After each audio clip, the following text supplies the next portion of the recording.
Negeri Jatim. Hari ini saya Akira sedang ada di Miracle Estetik Klinik yang ada di Jalan Tamrin, Surabaya. Nah, hari ini Akira nggak sendirian karena sudah ditemani oleh dokter cantik, Dokter Elita, selaku konsultan di Miracle Estetik Klinik.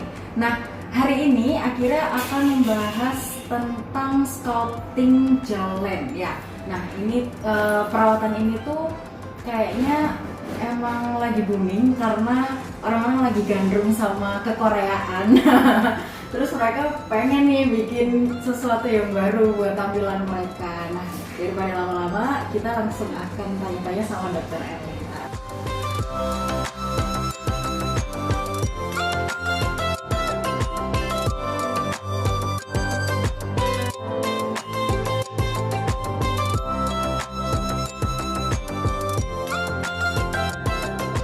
Bahasanya scalp itu ya seperti mengukir ya. Jadi sculpting jawline itu adalah suatu treatment yang lebih kita tujukan kepada pembentukan daerah wajah bagian bawah. Nah, ini adalah suatu rangkaian dari facial architecture yang memang dikeluarkan oleh Miracle, bahwa pada saat kita mau memberikan bentuk atau shape kepada wajah itu harus seperti kita melakukan suatu architecture ya. Jadi ada rancang birunya, ada planningnya, dan ada pelaksanaannya. Nah, scalp di daerah jawline ini kita tujukan terutama di daerah rahang dan dagu, jadi wajah bagian bawah. Karena memang tidak bisa dipungkiri ya, sekarang kita semua menggunakan masker ya, jadi nggak kelihatan. Tapi juga bahwa orang-orang sekarang aksesnya adalah lewat online, jadi semua lewat media sosial, sehingga penampakan wajah, bentuk wajah atau shape ini juga jadi hal yang sangat penting di saat kita akses di media sosial.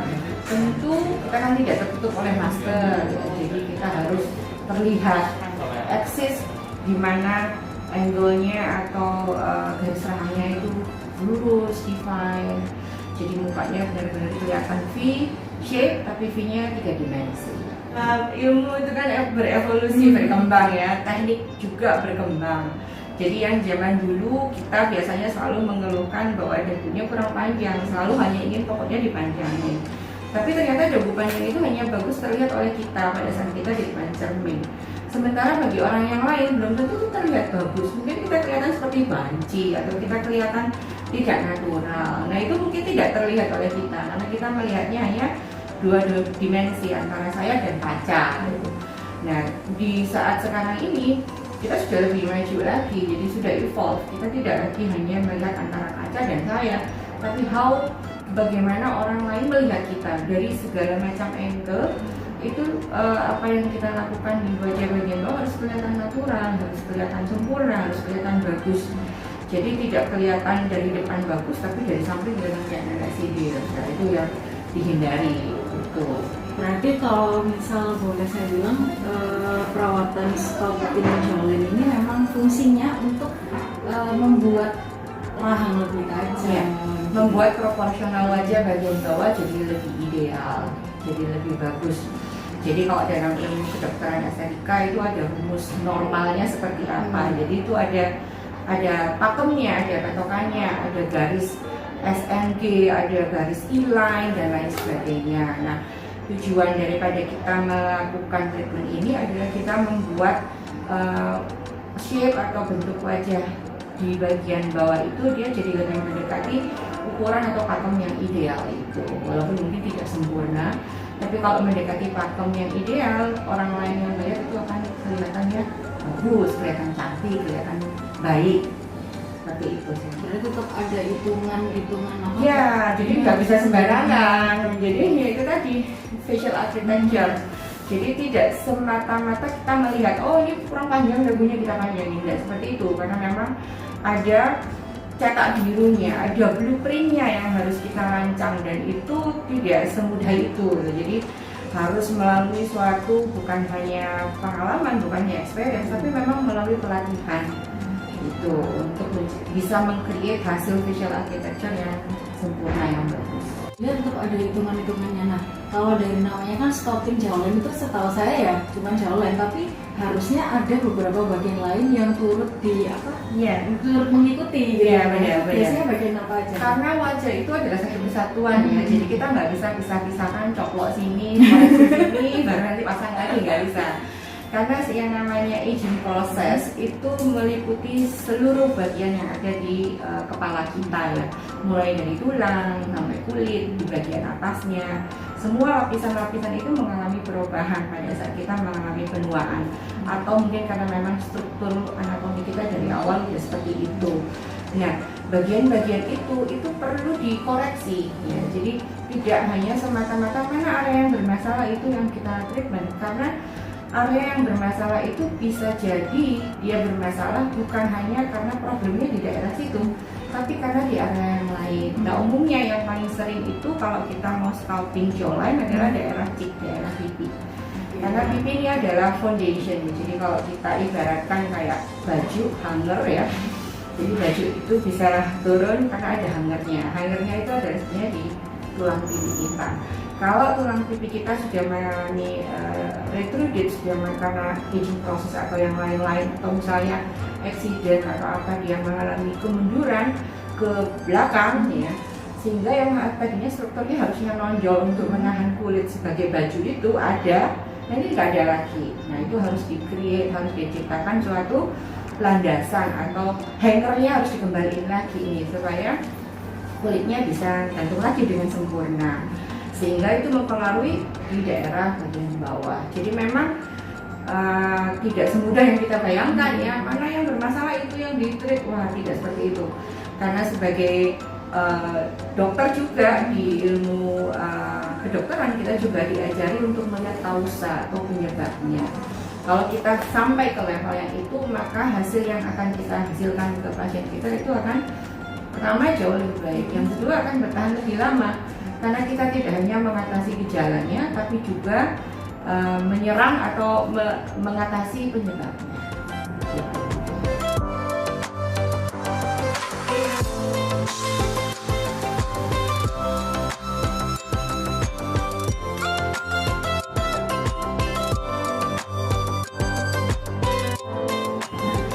Dok, kalau dari sisi kecantikan mungkin perawatan ini bisa bikin sempurna ya. Nah, tapi kalau dari sisi kesehatan itu gimana dok? Ya, jadi gini, sometimes kita memikirkan bahwa untuk mengkoreksi sesuatu itu lebih ke arah supaya kelihatan cantik, kelihatan baik. Tapi sebenarnya tidak hanya itu ya.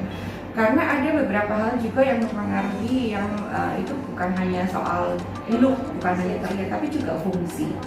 Jadi misalnya pada saat kalau kita mempunyai daerah bawah yang proporsionalnya tidak seimbang gitu dengan daerah yang bagian atas, maka kemungkinan ada beberapa fungsi kita yang terganggu. Misalnya pada waktu kita mengunyah atau makan, atau pada waktu kita tidur ya. Pada waktu mengunyah ya, karena berarti ada pergeseran rahang, jadi rahang atas dan rahang bawah mungkin tidak bertemu, tidak bersatu, sehingga pada waktu mengunyah makanan gigi-gigi tidak bertemu. Nah, itu juga sebetulnya bukan hanya fungsinya fungsi supaya lebih cantik, tapi juga ke arah fungsi sehari-hari.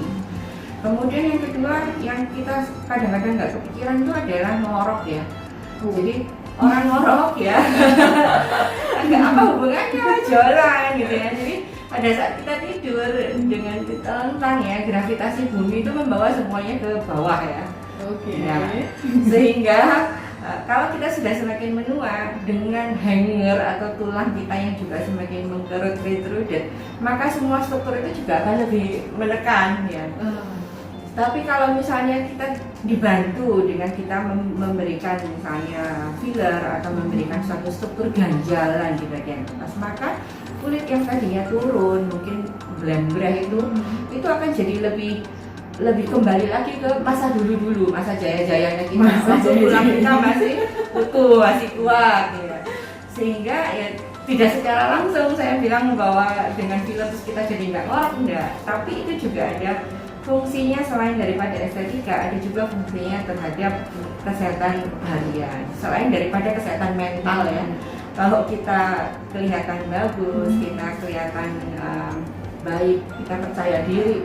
Kalau kita percaya diri, kita akan lebih bahagia. Kalau kita bahagia, imun sistem kita meningkat. Ya. Ada efek-efek samping lain nggak sih Dok, yang nanti akan dirasakan? Biasanya bukan, kita tidak menyebutnya sebagai efek samping ya, tapi unwanted effect. Karena sesudah treatment yang namanya kita melibatkan jarum suntik ya. Jadi ada area yang kita suntik, sehingga biasanya setelah selesai treatment ada kemungkinan mungkin akan ada bengkak, ada yang bengkak, atau bisa saja lebam misalnya.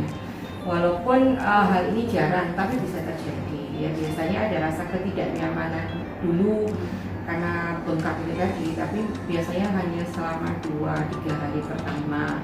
Tapi sesudah itu, karena bahan yang kita gunakan juga bahan yang berkualitas, bahan yang bagus sesuai dengan struktur, dengan kulit, fisiologi kulit kita, maka seharusnya tidak ada efek-efek yang lain. Yang tidak menyenangkan biasanya kita jadi ingin terus ya. Jadi secara tidak langsung kita adiksi sama dia, asal ingin kelihatan bagus terus menerus. Which is itu very normal ya untuk manusia. Selain ini, saya bilangnya tindakan atau bukan ya? Tindakan ya? Tindakan. Selain tindakan di klinik kecantikan, bisa nggak sih Dok, misal kita pengen nih jalan lebih tajam, itu ada apa ya namanya, langkah-langkah khusus di rumah gitu, misal nggak sempat ke klinik, Iya.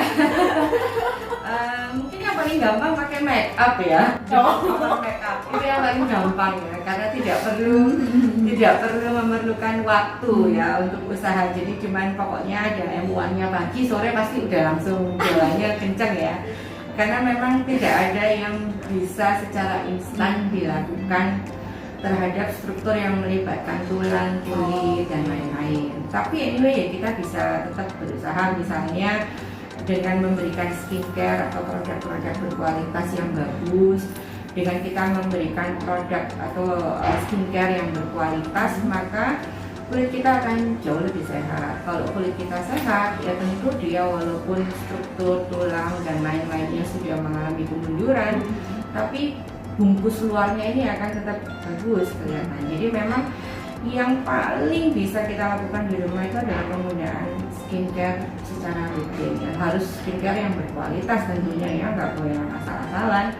Harus krim-krim yang memang ditujukan untuk case-case yang sesuai sama kebutuhan kulitnya.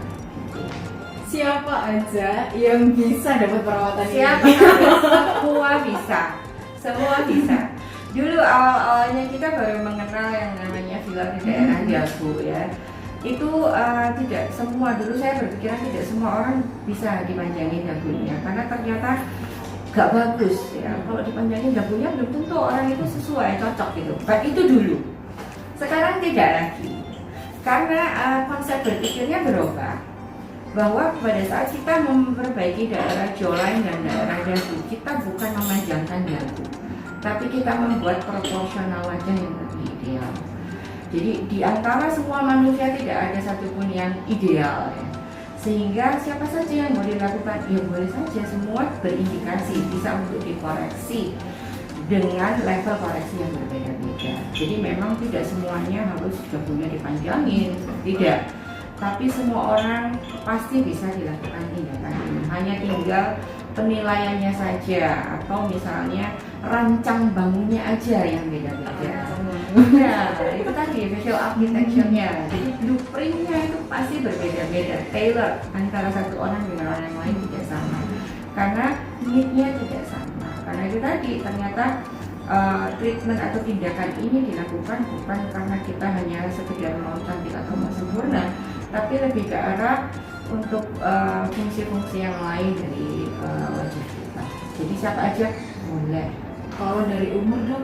Kalau dari umur depend. Nah, kadang-kadang berbeda itu tadi karena kita punya rancang bangun yang tailored antara satu orang dengan yang lain, maka orang yang lebih muda pun bisa dilakukan. Tapi mungkin untuk fungsi yang lebih berbeda. Misalnya dia punya kelainan anatomi tulang ya. Itu kita bisa bantu koreksi sedikit yang mungkin tidak bisa mendekati sempurna karena mungkin hanya surgery pilihan utamanya, tapi setidaknya membantu menunda pelaksanaan operasi misalnya. Tapi kalau untuk usia yang lebih tua itu lebih ke arah untuk lifting, jadi supaya tidak kelihatan ada menggerak-gerik. Jadi memang dari semua kalangan bisa. Cuman kalau secara legal karena pada waktu mau melakukan tindakan ini kan ada informed consent yang harus ditandatangani. Jadi ya memang harus orang yang dianggap sudah cukup usia, sudah cukup umur ya. Jadi kalau di Indonesia kan hukumnya mulai dari 17 tahun ke atas. Nah sampai umur berapa batasannya? Nah ini juga sulit dikatakan karena usia chronological dengan usia aging itu nggak sama. Ada yang umurnya 75 tapi penampakannya seperti usia 50 tahun pada umumnya. Jadi memang untuk pembatasan usia kita tidak bisa batasi usia, tapi kita lebih melihat ke arah indikasinya. Gitu Mbak. Nah teman-teman Surya Online dan Tribun Jatim, tadi bincang-bincang sedikit dengan Dr. Elita sama Akira juga, kita ngebahas soal sculpting jawline. Jadi buat teman-teman yang mungkin lagi pengen karena ada kecanduan drakor terus aku pengen bikin V-shape, nah kalian harus tonton video ini dulu supaya dapat pencerahan lah, baru tindakan. Datangnya kemana? Ke Miracle Aesthetic Clinic. Akhirnya pamit, Dr. Elita juga pamit, sampai jumpa.